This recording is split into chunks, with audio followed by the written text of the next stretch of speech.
नमस्कार, आप देख रहे हैं रिप्रेजेंट इंडिया न्यूज़ और मैं हूं मनीषा श्रीवास आपके साथ। नमस्कार, मी डॉक्टर परिणीता फुके, माजी नगरसेविका, संचालक हिलफोर्ड पब्लिक स्कूल। आज इथे एक चांगला कार्यक्रमाचं आयोजन इथे करण्यात आले आहे। वोट फॉर डेमोक्रेसी, संपन्न भारत, समृद्ध भारत। आज या कार्यक्रम घेण्याचा हेतू म्हणजे जास्तीत जास्त लोकांनी मतदान करायला हवं हाच सांगण्याचा हा उद्देश आहे। आपण बघतो आहे की सातत्याने जे इलेक्शन्स होत आले आहे, मागच्या लोकसभेमध्ये जे इलेक्शन झाले आहे, तर वोटिंग पर्सेंटेज कुठे ना कुठे कमी होत चाललेला आहे आणि म्हणून हा प्रयत्न आहे नागरिकांपर्यंत पोहोचवायचा की आपला अधिकार आपल्याला मिळालेला आहे, म्हणजे वोटिंग करण्याचा अधिकार आपल्याला कॉन्स्टिट्यूशनने दिलेला आहे। परमपूजनीय डॉक्टर बाबासाहेब आंबेडकरांनी हा अधिकार मिळवून दिला आहे। तर या अधिकाराचा उपयोग आपण चांगल्या प्रकारे केला पाहिजे।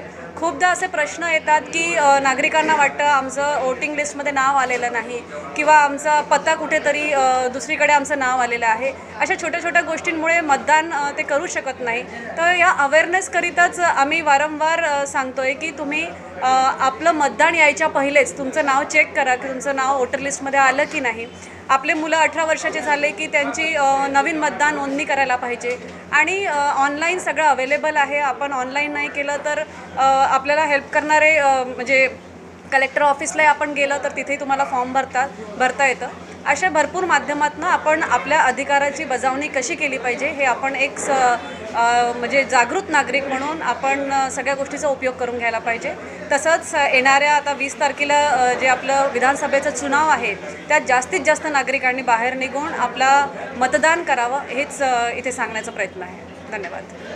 मैं जितेंद्र शर्मा, सर्वप्रथम आज आप पत्रकार बंधुओं का हार्दिक स्वागत अभिनंदन करता हूं कि 1966 में आज ही के दिन प्रेस ट्रस्ट ऑफ इंडिया की स्थापना की गई थी। तो पत्रकारों के लिए आज का आपका स्थापना दिवस है, तो आपके लिए बहुत हर्ष का और खुशी का विषय है। और पत्रकार जो होता है ये समाज का एक आईना होता है, समाज का प्रतिनिधित्व करता है, समाज तक लोगों जन भावना को पहुंचाने का कार्य करता है और हर समय पर इसका दायित्व अलग अलग बदलता रहता है। चुनाव के समय पर माहौल क्या है, कौन सा प्रत्याशी क्या कर रहा है, किसी ने क्या काम किया है, ये सब चीज़ें भी आपके माध्यम से जनता तक पहुंचती है। वोट देना चाहिए, ये हमारा जो संविधान के अंतर्गत हमें अधिकार मिला हुआ है, तो हमें अपना वोट देना चाहिए। और मित्रों, जैसा कि अभी पहले चर्चा में बात आई कि वोटिंग परसेंटेज कम हो रहा है, उसके बहुत से कारण हो सकते हैं कि नेताओं के प्रति आम जनता का कोई क्षोभ भी हो सकता है। तो इन सब के लिए भी संविधान में हमारे इलेक्शन कमीशन ने व्यवस्था की है कि आप नोटा का बटन भी दबा सकते हैं। यदि आपको कोई विचारधारा, कोई कैंडिडेट आपको पसंद नहीं है तो अपने लेकिन मतदान अवश्य करना चाहिए, ताकि आपके मत के आधार पर हर चीज़ का एनालिसिस होता है। तो जनता की भाव क्या है, जनता की सोच क्या है, आपके मतदान के प्रतिशत से, आंकड़ों से वो दर्शाती है। और जितना हमारा लोकतंत्र मजबूत होगा उतना ही जो हमारे देश जो सोने की चिड़िया कही गई है उसका वो सोने की चिड़िया का अस्तित्व वापस बचाए रखने के लिए लोकतंत्र का मजबूत होना बहुत आवश्यक है। और लोकतंत्र को केवल हम अपने मताधिकार का प्रयोग करके ही बचा सकते हैं, ऐसा हमारा दृढ़ विश्वास है। इसीलिए आज इस संकल्प भारत समृद्ध भारत इस योजना के तहत, इस बैनर के तहत हम आप लोगों के माध्यम से समाज से ये निवेदन करते हैं कि एक दिन अपने देश के लिए, राष्ट्र निर्माण के प्रति अपनी जिम्मेदारी को समझकर वोट देने जरूर निकलें। धन्यवाद। हाँ, मैं अजय जायसवाल, ये जो कामत होटल की फ्रेंचाइजी है, मेरी वाइफ वनीला अजय जायसवाल के नाम से है। कुछ कारणों से वो आ नहीं पाई आज। पिछले कुछ सालों से हमारे इलेक्शन में वोटिंग का परसेंटेज इस देश में जितना होना चाहिए था उतना नहीं हो पा रहा था। उसी को मोटिवेट करने के लिए, लोग को प्रोत्साहित करने के लिए हम लोगों ने एक उपक्रम, काशीकर जी थे हमारे, उन्हें सलाह दिया कि करना चाहिए। उसी कारण ही हम लोगों ने 30% का डायरेक्ट डिस्काउंट जो भी 20 तारीख से वोटिंग करने आएगा 10 दिन तक लगातार दिया जाएगा। उसमें इरिस्पेक्टिव आप कोई भी पार्टी का रहे, किसको वोट दिया, उससे हमको कोई मतलब नहीं है। कि प्रजातंत्र मजबूत हो और लोग ज़्यादा से ज़्यादा वोट डालें, यही हमारी प्रार्थना है। वोटिंग अवेयरनेस का एक ये जो मुहिम छेड़ा है और इतना अच्छा ये मूवमेंट है कि यहाँ सब लोगों को अपने लोकतांत्रिक इसमें जो राइट्स हैं अपने हर इंडिविजुअल पर्सन के वो अपने राइट्स को वो अपना in a proper way they use them, अच्छे से वो उसका यूटिलाइजेशन करें और सही व्यक्ति को अपना वोट प्रदान करें, ताकि हर इंडिविजुअल की एक अपनी खुद की जिम्मेदारी है कि वो अपने, जैसे उसकी समस्या है कि हमारे पास इलेक्ट्रिसिटी नहीं है, हमारे पास वाटर नहीं है, हमारे पास ट्रांसपोर्टेशन नहीं है, तो ये आपकी जो बेसिक नीड्स है ये आपके एक नेता के ही थ्रू आप उसको सॉल्व कर सकते हैं। और इस छोटी छोटी सी प्रॉब्लम का सॉल्यूशन चाहिए तो आपको एक अच्छा नेता चुनना है, और वो नेता चुनने के लिए वोटिंग एक लोकतंत्र इसमें एक अच्छा ज़रिया है। तो इस वोट को आप यूज़ करिए, एक अच्छा नेता चुनिए और आगे बढ़िए और देश को विश्व के मैप में लेकर आइए। धन्यवाद। मेरा नाम संगीता मिश्रा है। माझं नाव अतुल उरकुडे, मी स्वॉर्ड फार्मास्युटिकल्स प्रायव्हेट लिमिटेडचा CEO आहे आणि आज आम्ही या प्रेस कॉन्फरन्सच्या माध्यमातून जनतेला एकच अपील करू इच्छितो की 100% मतदान होणं आवश्यक आहे। आता मतदान होणं का बरं आवश्यक आहे, कारण की कुठेतरी आपण ही एक संकल्पना रुजवून आपल्या मनामध्ये एक चाललेलो आहे आणि एक स्वप्न उराशी बाळगून आहे की आपला भारत हा परत एकदा विश्वगुरू झाला पाहिजे। तर विश्वगुरू होण्यासाठी आपल्याला त्या विश्वाच्या पटलावर आपलं नाव जर नोंदवायचं आहे तर आपली पहिल्यांदा राजनीती ही मजबूत करावी लागेल विश्व या स्तरावर, आणि त्याकरता आपले ही भारत ही विश्वगुरू ही जी संकल्पना आहे या संकल्पनेला आपल्याला सगळ्यांपर्यंत पोचवायचं आहे आणि त्याची सुरुवात होते हे आपला जो मूलभूत अधिकार आपल्याला संविधानाने जो दिलेला आहे तिथून, आणि तो जो अधिकार आहे की आपल्याला वोटिंग करणे आवश्यक आहे। जे पण पार्टीला, ज्या पार्टीची आपल्याला विचारधारा चांगली वाटते, ज्या कार्यकर्त्याचा आपल्याला स्वभाव पटतो किंवा तो आपले काम करू शकतो, आपल्या देशाला एक चांगल्या मार्गावर नेऊ शकतो आणि समृद्धी घडवून आणू शकतो, त्या पार्टीला किंवा त्या नेत्याला आपलं वोटिंग करणं हे आपलं परम कर्तव्य आहे आणि ते आपण केलं पाहिजे। वोटिंग से विश्वगुरू तक हा मी संदेश देऊ इच्छितो आपल्या माध्यमातून। धन्यवाद।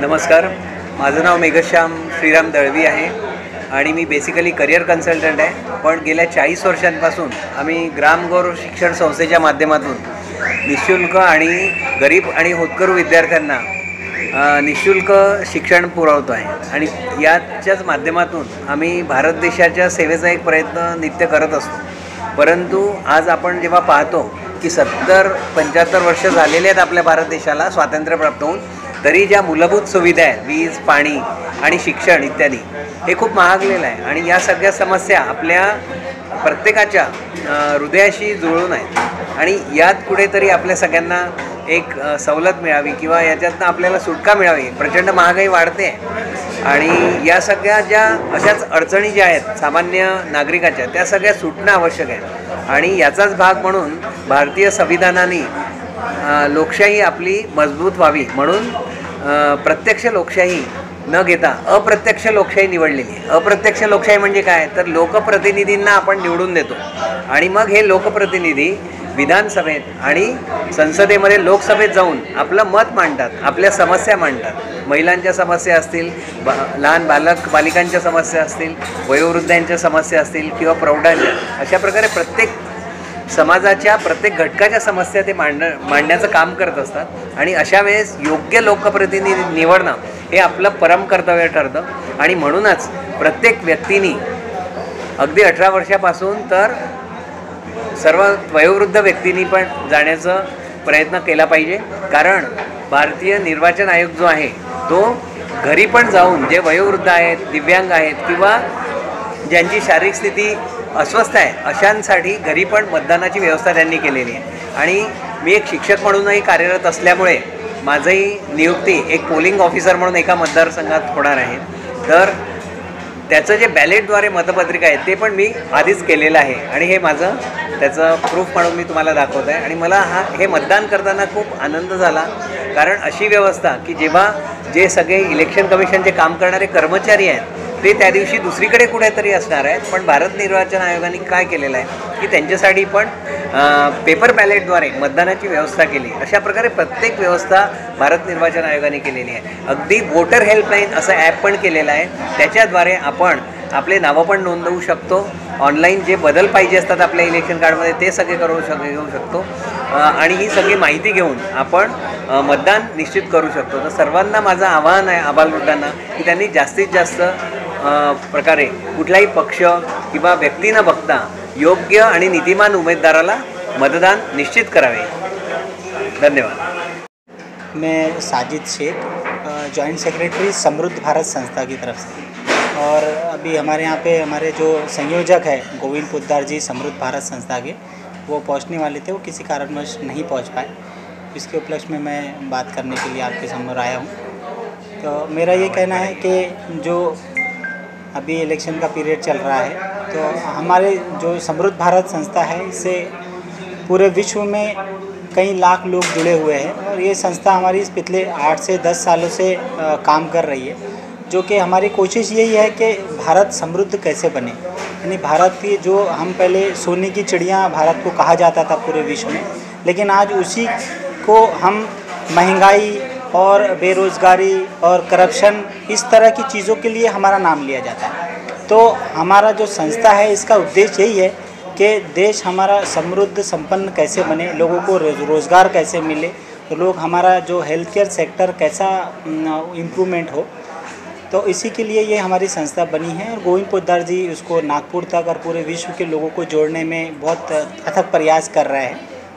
और इसी के साथ में मैं गोविंद पोद्दार जी और हमारे समृद्ध भारत की तरफ से सभी महाराष्ट्र की जनता से ये आह्वान करना चाहूँगा कि 20 नवंबर को जो अभी विधान सभा के जो इलेक्शन महाराष्ट्र में होने जा रहे हैं, उसमें अपना कीमती अमूल्य वोट देकर इस डेमोक्रेसी को जिंदा रखने में और बचाने में अपना महत्वपूर्ण योगदान दे, ऐसी हम शुभकामनाएं करते हैं।